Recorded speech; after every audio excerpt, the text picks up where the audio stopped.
Man sieht's. Die Messe biegt in ihre 40. Minute, als gewandelt wird.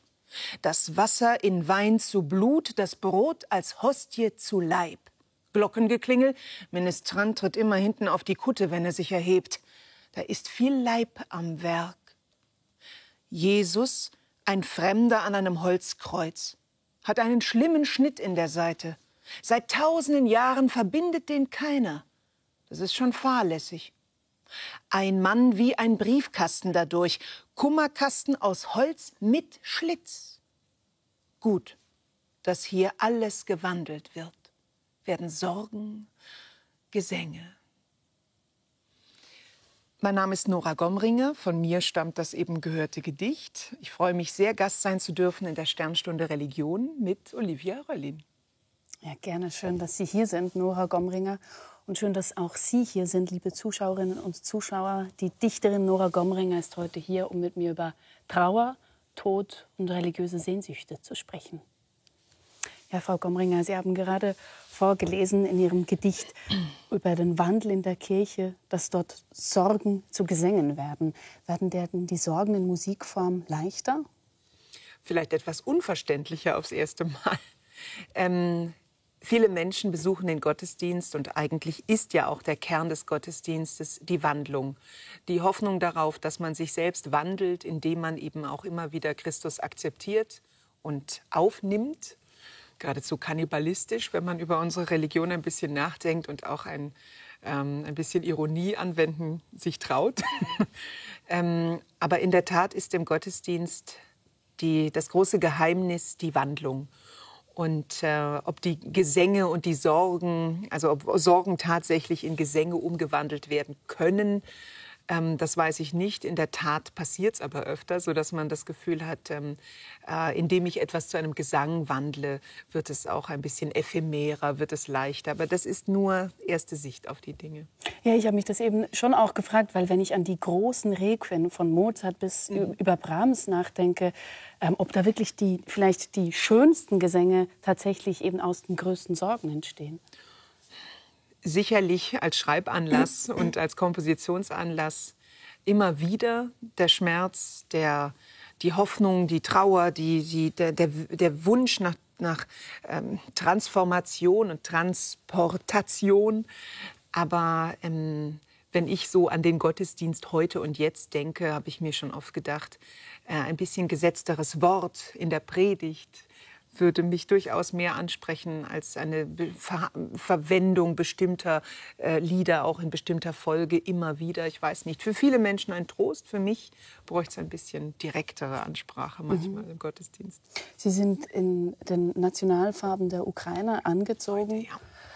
Wir haben vorletzten Donnerstag sind wir in einer anderen Welt aufgewacht, sagte die Außenministerin Annalena Baerbock, in einem Europa mit Krieg. PolitikerInnen müssen in diesen Situationen immer schnell Worte finden. Wie geht es Ihnen eigentlich als Dichterin? Finden Sie für solche Situationen Worte oder wie finden Sie die? Jetzt dieser Konflikt ist einer, der sich aufgebaut hat, den viele haben kommen sehen, vor dem sich viele über fast Jahre gefürchtet haben. Jetzt ist er da. Gespräche mit Künstlerinnen und Künstlern aus der Ukraine sind im Moment absolute Priorität. Mein Handy ist die ganze Zeit an. Ich habe die Möglichkeit, auch immer wieder auf einzelne Schicksale hinzuweisen, auch zu sagen, hier und da braucht es Hilfe. Wir blicken am besten mal hierhin und dahin. Also in Ihrer Funktion als Leiterin des Künstlerhauses Villa Concordia in Bamberg. Zum Beispiel, aber auch als Privatmensch und als Künstlerin, die eben zum Beispiel in Tschernivtsi, in Tschernowitz, immer wieder Gast sein durfte beim tollen Meridian Poetry Festival, dass das Festival ist, das letztlich allen jüngeren Dichtern Deutschlands und auch der Schweiz ermöglicht hat, überhaupt die Ukraine kennenzulernen. Da gibt es offene Kanäle, da ist der Anspruch da, dass wir helfen und dass wir völlig berechtigterweise dieser Anspruch, dass wir in Kontakt sind und das Militär auch zum Beispiel unterstützen und uns positiv dazu äußern, dass es ein Volk ist, das sich selbst wehrt und das eben auch gar nicht befreit werden will, sondern sich eben auch selbst befreit und unsere Hilfe braucht dafür.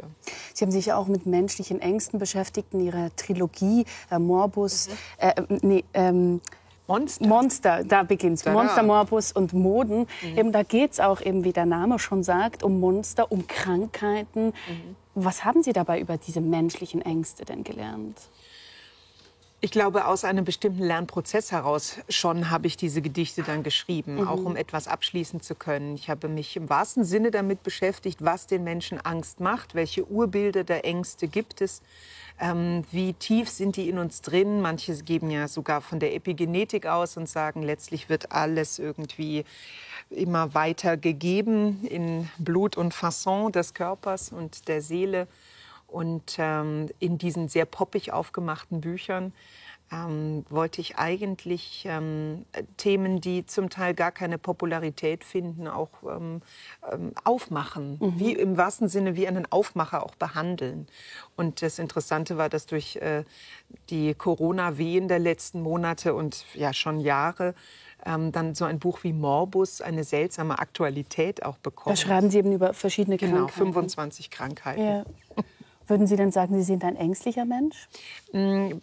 Ja, sicher. Also ich glaube, ich bin eher ängstlich als besonders mutig. Aber ich habe ein gewisses Instrumentarium mitbekommen durch Erziehung, Bildung und ja, vielleicht im Leben einen gewissen Mut gesammelt und einen Rückhalt, den ich kenne. Von daher, ich weiß, es gibt einen Kreis um Menschen um mich, die mich stützen. Und das macht mutiger.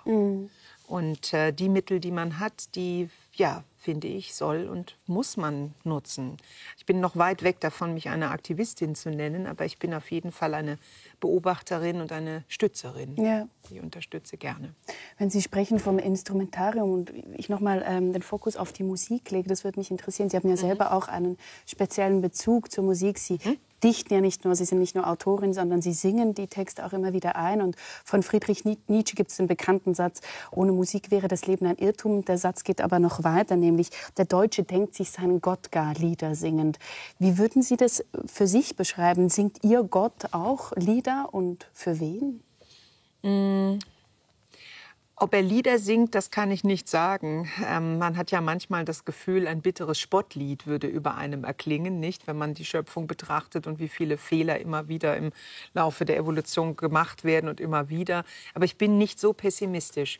Ich sehe wirklich mit viel Menschenfreude auf die Welt um mich herum und auch mit viel Vertrauen darin, dass wir durchaus lernen und einander auch stützen möchten. Und würde deshalb hoffen, dass wir einen Gott haben, der vielleicht manchmal, wenn er sieht, dass Dinge gut gehen, pfeift, fröhlich pfeift oder summt. Ob er ganze Lieder singt, ich weiß nicht. Es gibt natürlich das große russische Sprichwort, willst du Gott amüsieren, mache Pläne. Also der Mensch, der im Planen vielleicht seine eigenen Wünsche verfolgt und voranstellt, aber dann eben vom Schicksal anderweitig gelenkt wird. Und gut, da rede ich jetzt von Schicksal, aber wer gläubig ist, denkt da an Gott. Ja. Und sind Sie einverstanden, dass das Leben ohne Musik ein Irrtum wäre, wie das Nietzsche sagt? Ja, und zwar sicher nicht nur als an Musik denkend als die große Belustigerin und die schöne Muse, die einen mitträgt, sondern als das Instrumentarium wiederum, also ein Mittel, das den Menschen gegeben wurde, um ja, eine Entfernung von sich aus diesem einen Moment schaffen zu können. Und auch eine Verehrung auszudrücken zum Beispiel. Also die Anfänge der Lyrik waren ja letztendlich wohl auch wahrscheinlich kultisches Verehren einer Gottheit oder Einheit. Ja, genau. Sie haben mal gesagt, oder Sie schreiben das, glaube ich, auf Instagram, ich habe das irgendwo gelesen, Hip-Hop saved me many times over. Absolut, ja. Weshalb denn? Naja, ich war ein ziemlich, im Nachhinein betrachtet, wahrscheinlich einsamer Teenager in den 90er Jahren. Wenn ich die Bilder ansehe, weiß ich, dass ich ein Grunge-Opfer war. Ich hatte sehr viele, sehr dunkle Haare und nie so schön gepflegt. Ich sah aus wie ein Wesen des Grunge, das sich also ganz dieser Bewegung irgendwie mit angeschlossen hat, trotzdem aber Alternative Rock hörend und dann als dann Hip-Hop so in mein Leben trat, so das Klassische, bemerkte ich, dass diese Produktivität der Szene, verbunden eben auch mit den klassischen Elementen des Hip-Hop, sprich die Tanzkultur, die Kleidung, der Sense of Community. Zum ersten Mal in den Mit-90ern tauchte dieses Wort auf, Community.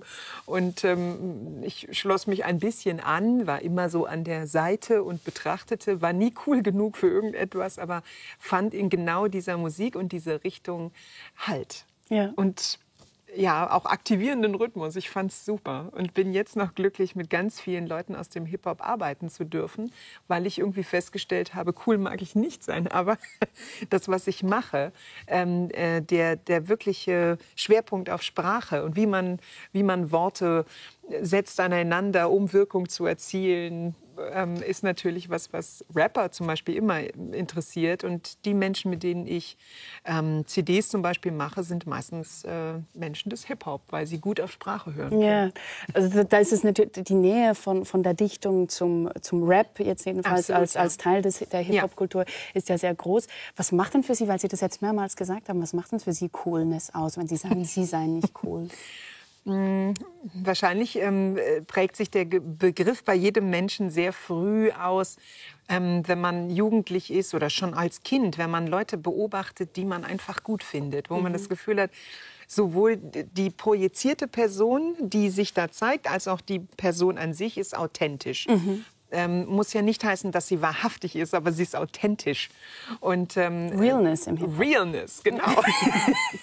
Und diese Realness, die fand ich immer wieder genau da in den Menschen und in den Berufen, die besonders viel vorspiegelten und vorspielten. Ich war ein Fan, großer Schauspieler und bin gerne ins Theater gegangen und habe mir angesehen, wie man etwas so performt, dass es tief berührt und dass es eben ankommt. Wie jeder, der zum ersten Mal sowas sieht und merkt, boah, das gefällt mir, das zündet mich an. Genau. Und wahrscheinlich kommt es so daher, dass ich dann irgendwann dachte, ja, das habe ich so nicht. Aber also ich würde jetzt das bestreiten wollen. Es gibt doch Nett, ganz... aber ich sitze 42-jährig vor Ihnen. Wenn ich jetzt nicht cool bin, dann wann?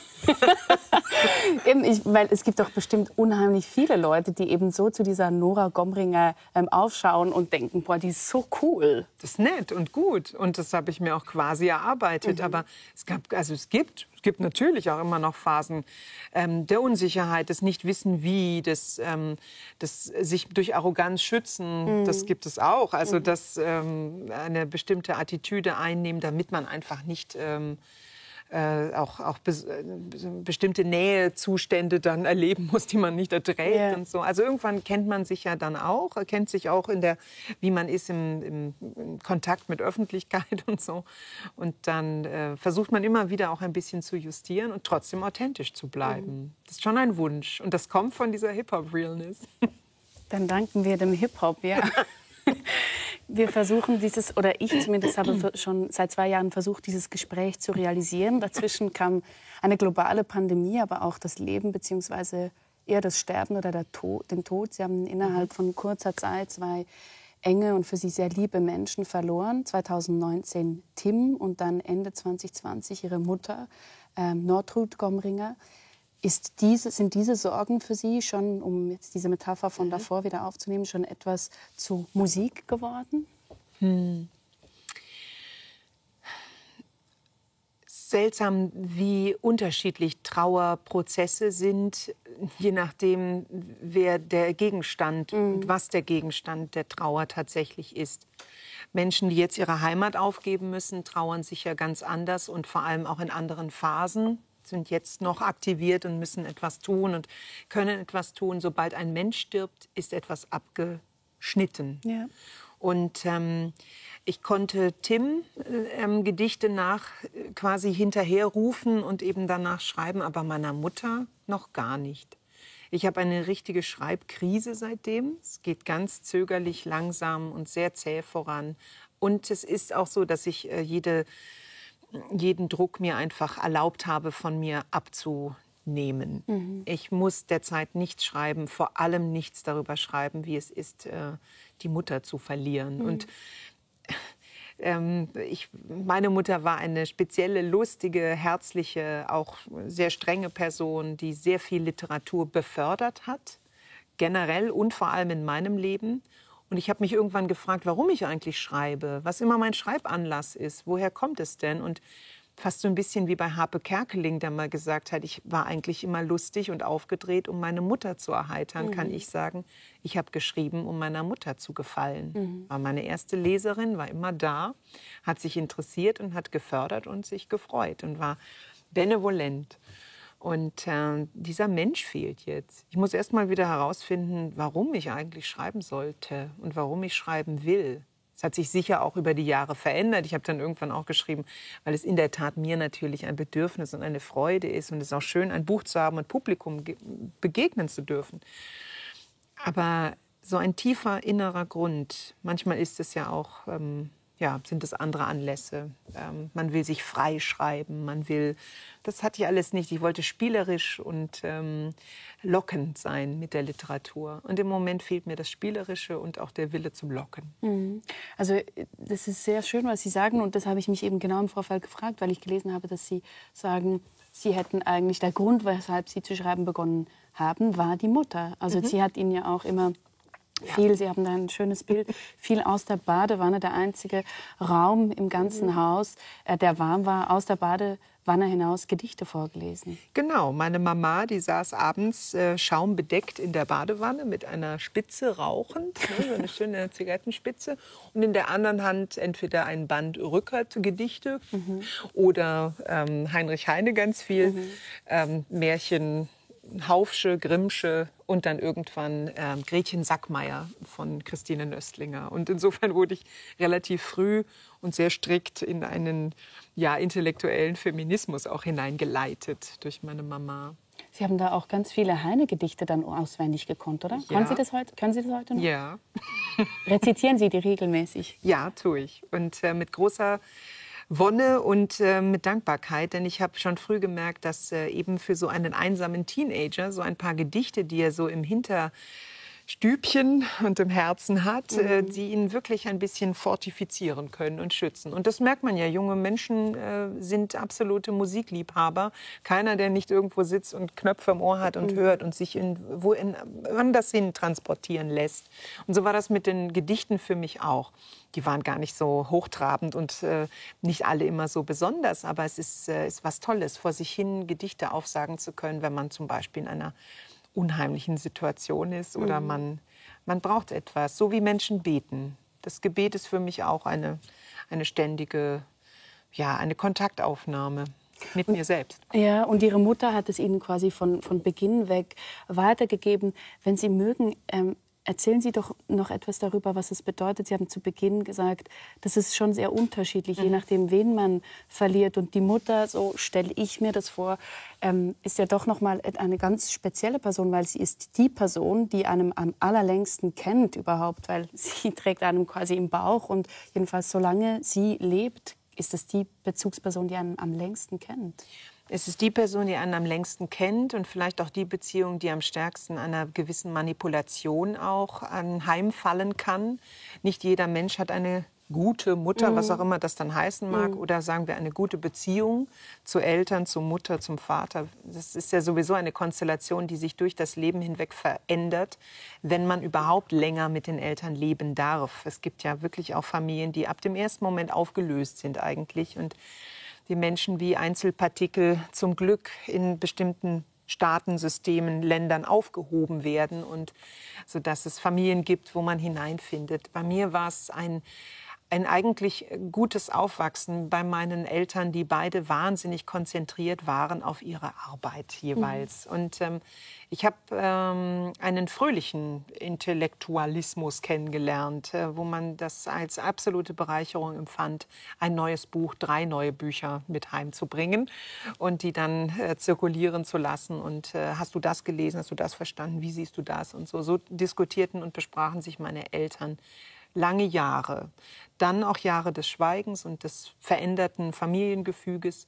Insofern, dass ich auch merkte, ja, die Beziehungen, die man untereinander hat, sie sind nicht fix, sie sind nicht gegeben. Und alle Beziehungen, wie man sie auch nach dem Tod gestalten möchte, hängen dezidiert davon ab, wie man selbst sich dem entgegenstellt. Ob man Gedenken leben möchte oder ob man Bande kappt. Und der Glaube hilft mir ehrlich gesagt schon, ein Netzwerk flechten zu können, auch mit denen, die nicht mehr da sind. Und ich fühle, ich brauche das. Ich muss nicht alles nicht abgeben können. Also ich bin froh, dass es etwas gibt, wohin ich es geben kann. Ja. So fühle ich das. So ist da ein Netzwerk auch entstanden, im wahrsten Sinne, auch mit den Unsichtbaren. Also was ist das genau für ein Netz? Mögen Sie mehr darüber erzählen? Es ist wie die besten Netze, eines, das trägt und eines, in dem aber durchaus durch die Maschen auch die Realitäten durchscheinen. Ich bin ja nicht so naiv zu denken, es wird alles irgendwie in einem großen Happy End sich beenden und irgendwann kommt man doch wieder zusammen. Obwohl das eigentlich schön wäre. Also diese Naivität gibt es dann doch ein bisschen, wie so ein kleines Echo. Aber nach allem, was man hört und was man von Menschen weiß, die, von der NATO-Erfahrung zu natürlich Theologen, die darüber nachdenken, wie dann das Ende und vor allem auch wieder ein Neuanfang denkbar wäre und sein könnte. Das geht alles sehr weit auseinander. Ich glaube, alles ist unglaublich eigene Erfahrung. Und wer man eben ist, genau jetzt so mit 42, dieser Mensch, und das ist ja der große Vorteil, sich in der Literatur wirklich durchaus damit beschäftigen zu dürfen, wer man jetzt ist und aus welcher Warte man deshalb bestimmte Themen für sich aufschließt und mit welcher Sprache man das tut. Und dann auch zu sehen, wen erreicht das denn jetzt? Zu wem spreche ich eigentlich, auch wenn ich da Bücher mache? Wer liest die denn? Nicht? So, diese Fragen. Ja, das ist ganz spannend, dass Sie das jetzt sagen, weil mir scheint ja doch, dass wir als Menschen überhaupt erst gewissermaßen Relevanz erhalten, dadurch, dass sich Menschen an uns erinnern, dass wir eigene Geschichten haben und Geschichten, die an uns erinnert werden. Also es ist wichtig, dass Sie sich an Ihre Mutter erinnern und von ihr erzählen, weil sie darin quasi weiterlebt. Ist das für Sie jetzt auch ein Grund zu schreiben, also zu erinnern und erinnert zu werden, als Nora Gomringer dann auch?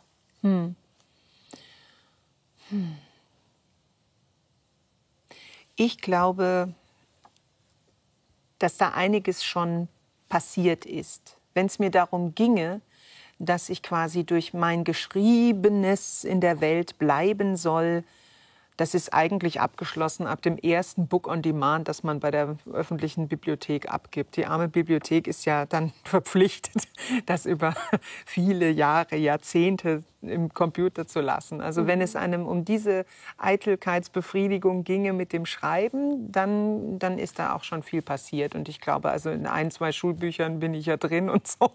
Und dann könnte man sagen, ja, okay, also das kann immer noch viel mehr und viel größer und so, aber das ist quasi abgedeckt. Die tiefer liegende Schicht und das Schreiben, um zu erinnern, das ist eine Form. Ich habe mich aber in der Tat ganz oft beim Schreiben erwischt, bei dem ich dann annahm, ach so, ich mache mir ein Notat. Ich schreibe mir da etwas auf, damit ich mir für immer merke, wie diese eine Situation war, wie diese eine Begegnung gelaufen ist, wie diese Handhaltung meiner Mutter war, wenn sie eben diese rauchende Dame im Bade war. So, all diese schönen Dinge, die ich mir als persönliche Notate gestalte und sie verfasse und festhalte und die dann durchaus irgendwie durch einen fast wieder magisch wandelnden Prozess zur Relevanz finden für andere Leserinnen und Leser. Für ein Publikum, das ich ja nicht kenne, auf das ich auch nicht gezielt drauf zuschreibe. Ja. Das gibt es schon, ja. Schreiben, um sich zu erinnern und um Gedächtnis aufzurufen, das ist ein großer Punkt. Man denke an die ganze Shoah-Literatur, natürlich. Aufzuzählen, Namen zu nennen. Die wunderbare Dichterin Ilma Rakusa, die Listengedichte auch immer wieder fördert und sagt, da letztendlich ist das die Essenz, das große Aufzählen der Welt. Ne? Inga Christensen, das Alphabet. vielleicht ist alles Schreiben ein Enumerieren der Welt. Sie haben ja gerade das Ihr jüngster Gedichtband Gottesanbieterin eben auch diesem Tim, diesem Freund, gewidmet. Und Sie haben darin eine Zeile, die mich länger beschäftigt hat. Und ich möchte Sie gerne darauf ansprechen. Sie haben dort die Zeile: Das Vergessen hat die Zähne eines Haifischs und das Erinnern auch. Und Haie haben ja ein Revolvergebiss, also denen wachsen die Zähne immer wieder nach. Ja. Und da habe ich mich gefragt, ist das der Punkt? Geht es Ihnen auch darum, dass da schubartig immer wieder was kommt? Oder wie gilt es, dass die Haifischszene im Erinnern und Vergessen zu interpretieren? Wie schön, dass Sie die herausgelesen haben und gesehen haben. Denn so kommt mir doch auch mein Trauerprozess jetzt mit meiner Mutter vor. Die Zähne des Haifischs hatte ich dezidiert auf diese Erinnerung bei Tim so verwendet. Aber der Trauerprozess ist ja einer, der so, ja, eigentlich hat er ein Lasso oder hat eben Zähne, die einen immer wieder reißen und zurückholen. Und auch es ist ein sich selbst stets erneuernder Prozess. Niemals richtig abgeschlossen, scheint mir. Aber wenn man ihn aktiv fast leben darf und vor allem nicht vom Leben abschneiden muss, man muss nichts verbergen, man muss nicht irgendwie besonders geschönt darstellen. Dann lässt er sich im Leben, mit dem Leben verarbeiten. So scheint es mir. Und dass es trotzdem Schmerzen wie von Bissen gibt oder einfach auch große Fragen, die immer wieder durch aufgescheuchte Ängste entstehen, das ist... ich nehme an, menschliches Schicksal. Jeder, der fühlt, fühlt immer mehr. Man fühlt ja nicht weniger in der Regel. Das eine ist ja dann der Tod der anderen und der Familie. Und das andere ist der Tod von mir selbst, von Ihnen selbst. Also die eigene Sterblichkeit. Sie haben an verschiedenen Stellen, habe ich das hören oder lesen können. Zuletzt mit Martin Iten im Magazin Melchior. Dort haben Sie gesagt, seit Sie 4-jährig sind, denken Sie einmal pro Tag an den Tod, an den eigenen Tod, glaube ich. Ist das für Sie eine Notwendigkeit? Ist das eine Übung? Was ist das? Wenn man es seitdem macht, dass man 4 Jahre alt ist, ist es quasi eine Art Automatismus. Und der kam natürlich durch den Tod der ersten Meerschweinchen, Meersäuli, die ersten Tiere, von denen man Abschied nehmen muss und begreift, die kommen nicht wieder. Also es ist wirklich vorbei. Dieses Tier ist nicht mehr da. Und dann kommen die Großeltern. Also das war leider eine biologische Normalfolge und es war einfach tief traurig. Und ich weiß, dass dieses Nachdenken über den Tod in ganz vielen Kindern ist. Also das sind sehr tiefe, innige Gespräche, die man da hat, weil natürlich ein junger Mensch nachfragt. Ja, und ich weiß, so ging es mir auch. Und ich habe es sehr liebevoll und klar erklärt bekommen, in eine andere Richtung, wie ich heute selbst erklären würde. Aber wie wurde es Ihnen denn erklärt? Mit relativ viel Endlichkeit, ja. Dass man auch davon ausgehen müsse, dass das hier alles sei und eventuell dann wirklich nichts mehr kommt. Und auf die Frage hin, wie man sieht sich wirklich nie mehr und all das sich verstellen und das Geradsein und das Schönsein und das Gutsein und das Bössein und so, und das alles hebt sich auf und alles vorbei. Und ein Zaubertrick, ja. Ja, das Leben ein Zaubertrick. Ja. Kann es sein? Ja, und da gab es geteilte Meinungen und Ansichten, die mir da recht früh mitgeteilt wurden. Und ich fand das hochinteressant, weil es mir dann auch zeigte, wer wie denkt in meiner Umgebung. Wer sich allen Ernstes vielleicht auch auf ein Wiedersehen mit mir freuen würde. Und so. Sie haben oft auch jetzt Ihren Glauben, Ihren katholischen Glauben angesprochen. Sie sind in einem lutherischen Dorf im Saarland aufgewachsen. Eben Ihre Mutter hat Sie... Ist das richtig? Also aufgewachsen nicht. Ich bin wirklich geboren. In Neunkirchen an der Saar geboren, weiß nichts von meinem Leben bis dahin, bis ich dann 2 wurde. Und dann wurde ich nach Oberfranken und importiert. Ja. Und da bin ich dann so ein Landkind geworden und gewesen, ja. Und da hat Sie Ihre Mutter dann eben auch katholisch erzogen. Sie sind Ministrantin gewesen, haben sich dort auch irgendwie vom Land, mussten Sie in die Stadt gehen, um sich firmen zu lassen. Und dann haben Sie mal gesagt, dass Sie eigentlich Nonne werden wollten. Was ist denn aus diesem Wunsch geworden oder davon übrig geblieben? Also mit einer gut feministischen Mutter zu dieser Zeit war das überhaupt nicht seltsam, weil meine Mutter natürlich gesagt hat, das ist der Beruf, der eine Frau in Ruhe lässt. Wo eine Frau sich also wirklich dann ihren eigenen Interessen auch widmen kann. Und wenn man eben diesen Ruf fühlt in sich, dann ist das doch eigentlich ein sehr schöner Beruf. Und meine Mutter mag es mitunter ein bisschen verkannt haben, dass es doch ein bisschen anstrengend auch ist und dass man ja nicht nur immer dann lesen kann und sitzen kann. Aber ich habe sie schon auch verstanden. Meine Großtante war Nonne und hieß auch bei uns in der Familie landläufig Tante Nonne.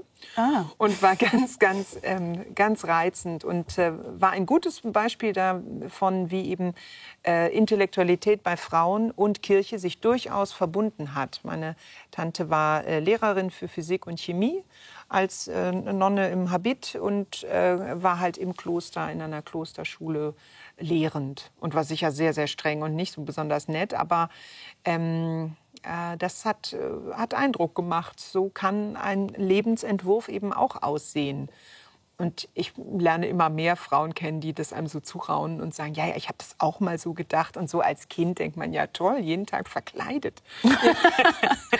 Aber es ist natürlich, wenn ich jetzt die Schwestern erlebe, vor denen ich größte Achtung habe und die mit ihrer Herzlichkeit und Aufgeschlossenheit ja auch ganze Klosterstrukturen jetzt umdenken müssen und überhaupt daraus wieder lebhafte, zwischen wir bauen unsere eigenen Gemüse an und haben dann noch Bienen und verkaufen diese Produkte. Also sie werden quasi auch so eine Art Forum in ihren Klöstern und müssen das alles neu ansetzen und können das. In sehr vielen Klöstern wird eine Sprache des Jetzt gesprochen und der Verbindung mit der Welt. Also es begeistert Sie heute eigentlich noch zu einem gewissen Grad. Ja. Aber Sie würden nicht mehr zu diesem Wunsch zurückkehren. Ist ja keine Frage des Wollens. Wenn der Ruf zu dir kommt, wenn du keinen Ruf erlebst, der dir sagt, geh in ein Kloster und widme dein Leben Jesus Christus, dann finde ich schon sehr hart. Also dann weiß ich nicht, ob ich es jetzt bewusst einfach so wähle und denke, ja. Also es kommt vielleicht, wenn man Learning by Doing oder es kommt, wenn man dann so dabei ist. Das glaube ich nicht. Dafür ist es auch einfach ein sehr hartes Los, das man sich wählt. Ja. Sie haben aber auch mal mit dem Gedanken gespielt, zum Judentum zu konvertieren. Ja, weil ich natürlich wirklich ein suchender jugendlicher Mensch war. Also ich habe... also das war in dieser Altersperiode? Schon, ja. Und dann danach war es... Also ich habe Hebräisch dann eine Weile studiert, auch an der Uni Bamberg. Und ich habe mich immer wieder interessiert, habe fürs Leo Baeck-Institut gearbeitet und das Leo Baeck-Institut kümmert sich ja auch zum Beispiel um Nachlässe jüdischer Frauen und Männer, die nicht zum Beispiel ihren Nachlass geben möchten an Familienmitglieder oder auch keine mehr haben. Es wirklich gebündelt dann abgeben möchten an das Leo Baeck-Institut, dass sich dann um die Aufarbeitung der mitunter ja Schätze privater Nachlässe, nämlich in Briefform kümmert. Nicht? Also Schätze meine ich jetzt wirklich, dass dann auftaucht, ja, der Großvater hatte einen Briefwechsel mit Einstein. Oder es gibt dann noch Briefe, die von Anno dazu mal geleitet in die Familie gelangen und die sind eben von Heinrich Heine oder so. Also all diese Dinge gibt es. Und man kann online gucken, was das Leo Baeck-Institut an wunderbaren konservatorischen Leistungen da auch aufbietet. Und das war toll, da ein bisschen Intern sein zu können, also ein Praktikant. Und hat es für Sie gar keine, sage ich mal, biografischen Gründe gehabt? Ihre Mutter hat sich ja auch intensiv mit dem Nationalsozialismus auseinandergesetzt. Der Opa war SS-Offizier. Hat es irgendwie damit auch zu tun oder gar nicht? Unbedingt. Ich bin das Kind einer Mutter, die immer suchend und immer antwortverlangend war, bis zum Tod. Auf dem Nachttisch meiner Mutter war als letztes Buch Lemberg. Und von daher, also meine Mutter wäre tief unglücklich und so aufgebracht über diesen Krieg jetzt. Ich weiß, also dieses Buch Lemberg, ich schlage es auf, da wo meine Mutter verstorben ist, ab da hat sie nicht weitergelesen. Und da sind überall Notate und Zeilen drin. Und all das auch zu dem, was man vermisst, wenn jemand stirbt. Niemand wird in meiner Familie mehr das Wort Lemberg so aussprechen, nämlich Vergangenheit suchend, überlegen, woher komme ich, was ist meine Schuld. Meine Mutter ist 41 geboren worden bei Krakau und mein Großvater war Nationalsozialist, war SS-Offizier. Und was bedeutet das dann für die Kinder? Für dieses dann Fragen, die Eltern konfrontieren?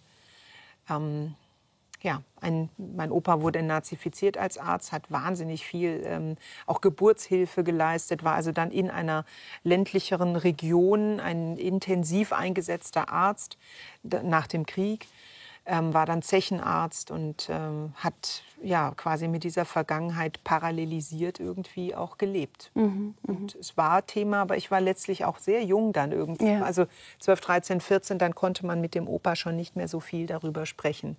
Aber Mama wollte in die Archive gehen, wollte wissen, wann war er wo stationiert, was war los, und das haben wir gemacht.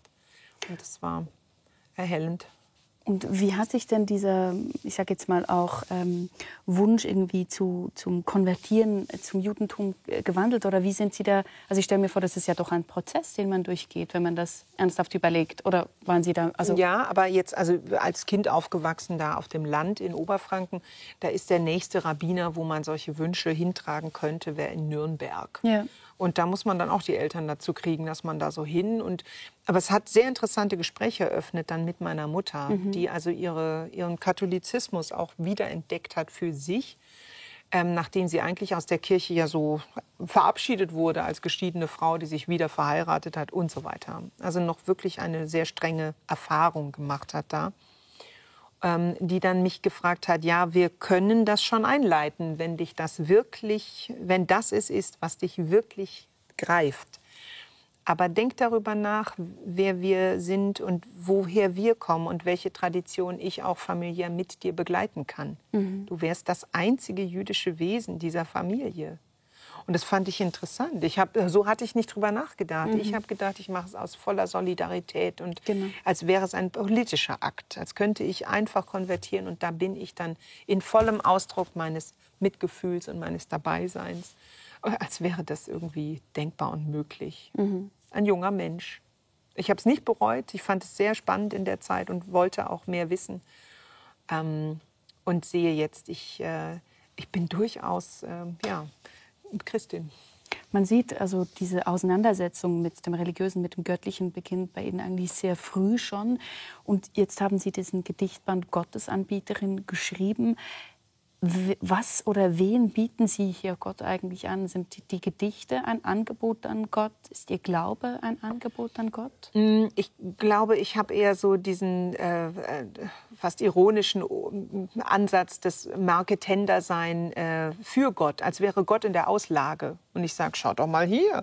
Nicht? Also hier ist der Zornige, wollt ihr den mitnehmen? Und dann gibt es den Lustigen. Also Sie bieten Gott dem Leser an. Ich biete ihn quasi feil. Und das ist ja natürlich auch so. Ein Autor bietet feil letztlich. Er hat in diesen Bänden Gedichte versammelt, die er irgendwie zusammengetragen hat aus seinem Inneren, manchmal angestoßen aus dem Äußeren.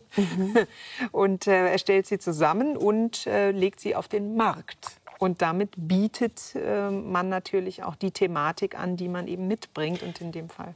Das ist eben spannend, weil jedes Mal, wenn ich natürlich den Gedichtband in die Hände nahm, dann hat sich auf meiner Stirn quasi Gottesanbieterin gespiegelt, weil der Band eben verspiegelt ist. War das intendiert? Ja, ich wollte ein Buch mal haben in der Reihe meiner Bücher, das selbst ein bisschen aussieht wie ein Tabernakel. Also ich wollte etwas schön Glänzendes, ist auch praktisch Backstage, wenn man dann mal gucken kann. Leicht verzogen. Genau. Aber es hat so was besonders Kostbares und du blickst natürlich dir selbst entgegen. Das war schon absolut intendiert. Das wahrzumachen, was jedes Buch verspricht, dass es einen spiegelt. Sehr schön. Ja, also mir gefällt der Einband und ich habe mich einfach, wie Sie sagten, immer wieder mit mir selbst konfrontiert gesehen und dann mich gefragt, bin ich eine Gottesanbieterin oder nicht? Sie haben auch mal gesagt, dass die Kreativität von Gott komme. Ja, so fühle ich das. Also alles, ich kann natürlich sagen, ja, ich habe ja da noch das gelernt und das hat mich angeregt, das und das zu tun und so. Aber eine gewisse Leitung, Fügung und vor allem dann doch ein Zutrauen, bestimmte Dinge tun zu können und zu dürfen, das fühlt sich an wie von ja, von Höherem geleitet. Das klingt immer ganz... Ich höre dann auch meinen Freund an und sage so, naja, wirklich. Und so. Aber es ist, ich kann nur sagen... Der teilt diese Einsicht nicht mit Ihnen, oder wie? Nicht so, nein. Ja. Also ich glaube nicht. Mir steht es nicht zu, irgendwelche Annahmen über seine Religion zu machen und seine Religiosität. Aber es ist so ein bisschen, es ist ja auch das, was ich bei Freunden begegne, wenn ich da eben auch sage, ich habe schon das Gefühl, dass es eine Kraft ist. Und diese Kraft hat wirklich gar nicht so viel mit mir zu tun, sondern ja, die Freude kommt ja auch von Gott. Denn diese Freude kommt von Gott. Ja. Wenn Sie jetzt das so ansprechen, dann frage ich mich natürlich genau im Christentum, wo Gott ja das Wort, also der Logos ist, wie man es im Johannesevangelium auch lesen kann. Im Anfang war das Wort und das Wort war bei Gott und Gott war das Wort. Ist es denn für Sie, wenn Sie eben sprachlich arbeiten, sind Sie näher bei Gott? Ja, ja. Und wahrscheinlich ist es auch das, was mir jetzt so fehlt. Ich habe ein bisschen den Kontakt und die Freizügigkeit verloren, schreiben zu können. Und ich glaube, das liegt an einer gewissen, ja, durch die vielleicht die Trauer überlagerte Funklinie. Ist wirklich so. Auch frage ich mich die ganze Zeit, wenn Menschen schreiben über ihre Trauer, also wenn sie dann beschreiben, wie sie um jemanden trauern, dann erzählen sie ja auch diesen Menschen mit. Und ich fühle mich nicht at liberty, also in der Vergewisserung und Freiheit, so viel auch schon erzählen zu dürfen über den Menschen, den ich da verloren habe, meine Mutter speziell. Deshalb, das hat auch etwas mit Schutz und mit dem Bedürfnis zu tun, dass ein Mensch einem noch irgendwie gehört, nur einem selbst. Denn alles, was man schreibt, geht letztendlich natürlich hinaus. Also, wie muss ich das verstehen? Auf die eine Seite, hier über diesen Tim, diesen engen Freund, konnten Sie schreiben. Sie haben da, also der Gedichtband besteht aus 5 Teilen, wie das Neue Testament. Und darin gibt es den einen Teil, das Buch an Tim. Und über Ihre Mutter können Sie das nicht und gleichzeitig wollen Sie das nicht. Habe ich das jetzt richtig verstanden? Ja, also oder ich Sie frage wollen mich es und wirklich, wollen es nicht. Ja, ich kann es noch nicht und ich frage mich auch, ob ich es wollen sollte. Ja. Also weil ich bemerke, dass sehr viele Kolleginnen und Kollegen natürlich auch darin einen neuen Schritt der Befreiung auch für sich sehen, das Ganze irgendwie niederzulegen. Und ich denke die ganze Zeit, nein, das kann ich noch nicht. Und es ist auch so, dass das Leben eines anderen Menschen ist ein großes Geheimnis.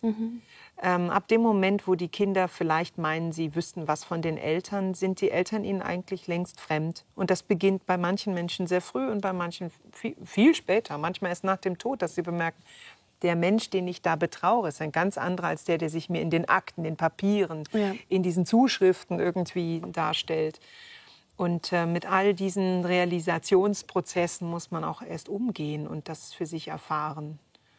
Ja, und ich habe eine Mutter gehabt, die durchaus 1:1 war. Also so wie ich sie kannte, ist sie auch, darf ich sie weiter imaginieren.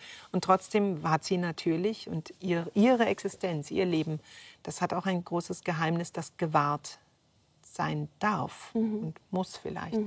Über solche Dinge denke ich da gerade nach. Ja. Und vielleicht schreibe ich dann doch irgendwann einen Familienroman, aber ich denke, das kann man fast nur mit magischem Realismus machen. Irgendein Wesen muss fliegen können oder irgendjemand. Solche Dinge hat man auch schon mal gelesen, genau. Ja. Man hört es schon, also Sie bekennen sich auch ganz öffentlich zu Ihrem Glauben. Das ist relativ selten, wie mir scheint, von Menschen im Kulturkreis überhaupt. Und dann Titel wie dieses Werk hier, das sieht man eigentlich auch kaum. Was erhalten Sie denn eigentlich für Reaktionen jetzt, wenn es nicht gerade die Sternstunde Religion ist? Also im kirchlichen Bereich ist es so, dass die Leute damit, als hätte ich einen Leuchtturm aufgestellt und ein Signal angemacht und sie sehen, huch, da ist jemand, der sich quasi zu uns bekennt. Dieses uns ist mir immer noch sehr unfassbar, aber sobald das Wort Gott eben verwendet wird und eben nicht gleich danach gesagt wird, Gott ist tot, sondern Gott ist da, gibt es viel Interesse und kommen Liturgiker auf mich zu und fragen, wie muss die Sprache des Gottesdienstes sich verändern. Was können wir tun? Was soll sein? Lösungen habe ich kaum. Aber das ist auch nicht meine Aufgabe. Es ist so komisch, als wäre man jetzt ein Spezialist. Ich bin ja nicht, also bin weit entfernt von jeder theologischen Tiefenwissenschaft, absolut. Aber vom eigenen Glauben zu sprechen und sich zu bekennen und zu sagen, es ist auf jeden Fall ein Thema, das mich beschäftigt und umtreibt, ob jetzt in kirchlichen Zusammenhängen oder eben für mich privat. Das macht viel Aufsehen. Also auf einmal findet man sich vor Bischöfen und man redet über Gott. Ja, Sie sind ja auch Mitglied im Synodalen Rat in Deutschland, also wo es um Reformen in der römisch-katholischen Kirche geht. Und dann haben Sie aber auch eine Zeile in Ihren Gedichten: Ich bin die Christin, die die weißen Westen der Diener Gottes anschwärzt. Bei wem schmerzen Sie denn an und ist es erfolgreich? Indem man natürlich die ganzen Prozesse unterstützt, die Opfer hervortreten lassen und sagen, mir ist Unrecht getan worden, mir ist ein großes Leid angetan worden. Und indem man Gehör schenkt und verurteilt, was vorgefallen ist, wenn man es dann erfährt durch Berichte und lesen kann, schwarz auf weiß, und es nicht von der Hand zu weisen ist, das sind die Anschwärzungen.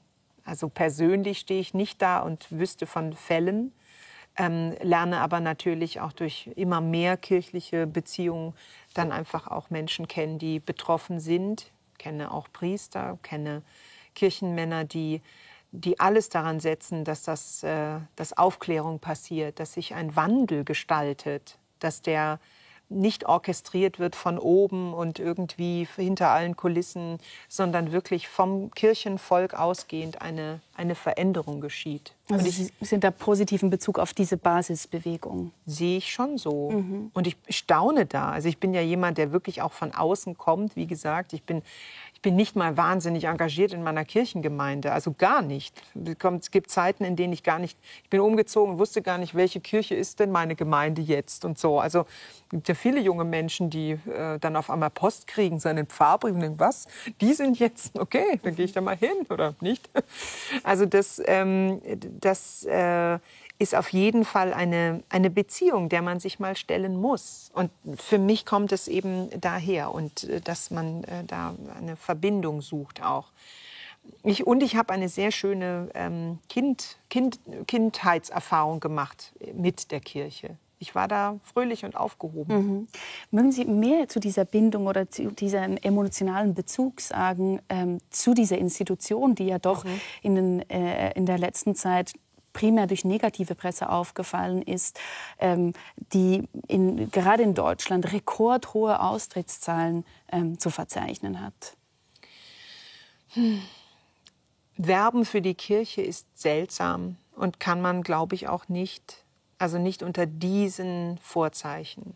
Werben für eine Glaubensgemeinschaft, die sich einsetzt dafür, dass Flüchtlinge aufgenommen werden, dass Altenheime entsprechende und qualitativ hochwertige Pflege denen zukommt, dass es ein ganzes Netzwerk gibt von Pflege zu Hause. Ich rede wirklich von Caritas und Diakonie, von Institutionen, die ohne Kirche nicht denkbar wären. Also dann muss man eben alles privatisieren und alles in einer ganz anderen Art aufziehen. Aber wir haben das, was wir da haben, und es ist von großer Ethik und von großem Willen getragen, dem Menschen Gutes widerfahren zu lassen. Und ich muss ehrlich sagen, ich bin wirklich in der Kirche und bleibe in der Kirche als eine, die sagt, wenn ich jetzt auch noch rausgehe, wirklich, also mit wem wollen die denn dann so reden? Wer soll denn da kommen?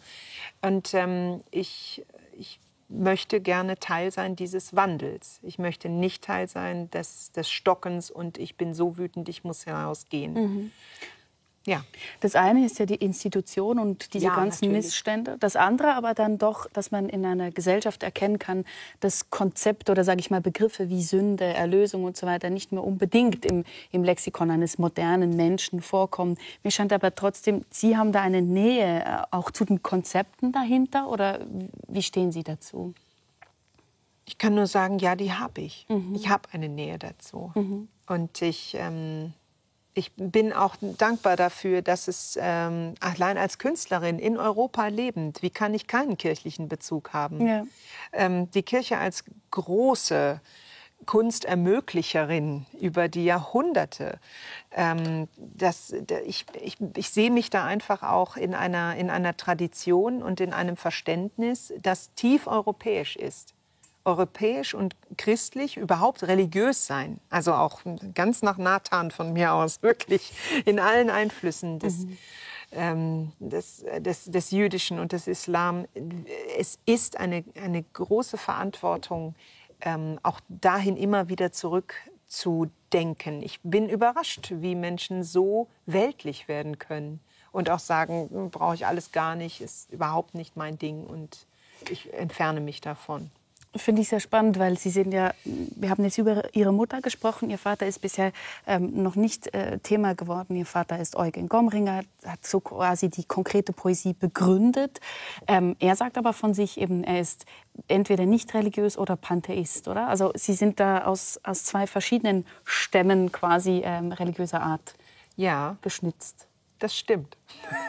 Das kann ich so sagen und bestätigen. Und der Vater ist durch seine dann doch durchaus pantheistische Haltung eigentlich ein sehr positives Wesen. Also der Schöpfung und der Welt gegenüber positiv gestimmt und eingestellt. Und vielleicht ist das viel religiöser als das sich immer bekennen. Mhm. Also gibt es ja bei Augustinus auch den schönen Satz, der sich bekennt, ist ja nicht unbedingt der Gott besser kennt. Ja. Also nicht ganz der Wortlaut, aber das habe ich oft auch gedacht. Ich unterstelle ihm eine gewisse Religiosität, wenn ich ihm damit komme. Würde er jetzt protestieren, oder wie? Naja. Wann wussten Sie denn selbst, ich stelle mir das gar nicht so einfach vor, in einem solchen Haushalt aufzuwachsen, eben auf dem Land mit einem Künstlervater. Wann wussten Sie selbst, dass Sie Künstlerin werden möchten? Also geschrieben habe ich eine ganze Zeit, vor allem um meine Klavierlehrerin abzulenken von meinem grandios schlechten Spiel. Wirklich, weil ich merkte, ich kann Gedichte rezitieren. Ja. Ich kann vor Leuten, das macht mir nichts, ich mache das gerne. Gedichte anderer Dichter und so weiter möchte ich gerne vorsprechen. Und da bin ich so viel besser als diesen grässlichen Etüden. So. Und das habe ich immer wieder dann auch... Wie ist das Klavierspiel heute? Ja, nicht existent. Also ich kann schön jetzt zum Glück Partitur lesen. Nicht in alle Raffinessen, aber ich weiß, wann geblättert werden muss und so. Das ist in meinem Beruf als Direktorin jetzt, um zu bestimmen, wohin Budget geht und so, bei Kulturveranstaltungen wichtig. Aber selbst weiß ich, dass ich dann nach diesen Anfängen, dem Schreiben für die Klavierlehrerin, dann merkte so, ich glaube, ich sag's mal irgendwann den Eltern. Da war ich dann so 16, 17, 18. Es brauchte Zeit. Und es fand freundliches Desinteresse. Tatsächlich? Ja, es muss ja kein Paukenschlag daraus folgen, wenn das Kind sagt, ich werde jetzt Snowboarder oder so, ja, ich schreibe jetzt Gedichte, so what, dann schreib halt ein paar. Und das war ja noch kein Formieren von, ich will das werden, so im Beruf oder so. Das hätte sie vielleicht etwas unruhiger gemacht. Aber so, ich bin immer mit dem Verständnis aufgewachsen, es gibt einen richtigen Beruf, der einen befreit von den Nöten des Alltags. Ja. Und der macht einen dann frei, um wirklich Kunst schaffen zu können. So hat mein Vater immer gelebt. Das war ganz normal. Und er hat diese beiden Existenzen mit großem Stolz parallel geführt und gelebt. Und so habe ich das nie als einen Abbruch empfunden, wenn man dann eben halt ein Autor war, der einen ordentlichen Beruf nebenher hat. Ja. Und den habe ich ja also derzeit einfach. Ja, seit 10 Jahren, oder? Also in 12 jetzt. 12, ja. Krass, ja. Sie haben ja sogar auf dem Unterarm, ich weiß jetzt gar nicht auf welcher Seite, haben Sie doch ein Gedicht von Ihrem Vater tätowiert. Ja, Kinder erkennen das sofort, was es ist. Wirklich? Total interessant, ja. Ich stand mal an einem Buffet und dann hat einer, so ein kleiner Mensch, hat gesagt, oh, Buchstaben. Und dann dachte ich so, ja. Und da habe ich gedacht, ja, die meisten denken dann, es wäre so, es wäre vielleicht Chinesisch, Japanisch oder irgendwas. Und dann sagen, nein. Und dann sagt das Mädchen dann eben so, A, E, I, wo ist I? Und dann, so, also es ist U, das A, so ein bisschen boxy geschrieben, so square. Und das I, genau, das hat er in den ich glaube sogar 90er Jahren, gar nicht 60er. Früher habe ich immer den Mythos verbreitet, es wäre aus den 60ern, genau wie die ersten Gedichte der konkreten Poesie, also 50er, 60er Jahre. Aber das hat er, glaube ich, in den 90ern für eine holländische Printing Agency entworfen. Ja. Ich werde noch irgendwann verklagt. Und kennt er Ihr Werk auch so gut, wie Sie sein Werk kennen? Nein, ich kenne auch sein Werk nicht en Detail. Und er ist immer noch ein sehr, sehr, sehr aktiver Autor. Also er ist jetzt 97 und kein Tag vergeht, wo er nicht irgendein Notat hinreicht und sagt, tipp das bitte ab. Ja. Und dann setzen wir uns, mein Bruder Stefan und ich, so ein bisschen in Bewegung. Vor allem mein Bruder, der ist wirklich toll. Wir sind schon am Ende angelangt. Wir haben gemerkt, Worte vermögen viel. Und Sie als dichtende Christin kennen bestimmt den Satz, und sprich nur ein Wort, so wird meine Seele gesund. Welches Wort ist das für Sie? Du. Vielen herzlichen Dank für das schöne Gespräch, Nora Gomringer. Danke Ihnen. Ja, Gespräche mit Autorinnen und Autoren gibt es auch im neuen SRF-Podcast Literaturclub 2 mit Buch. Ab sofort auf srf.ch und überall, wo es Podcasts gibt. In der Sternstunde Philosophie diskutiert nun Yves Bossart mit seinen Gästen über den Krieg in der Ukraine und stellt unter anderem die Frage, ist das Ende des Westens, wie wir ihn kannten?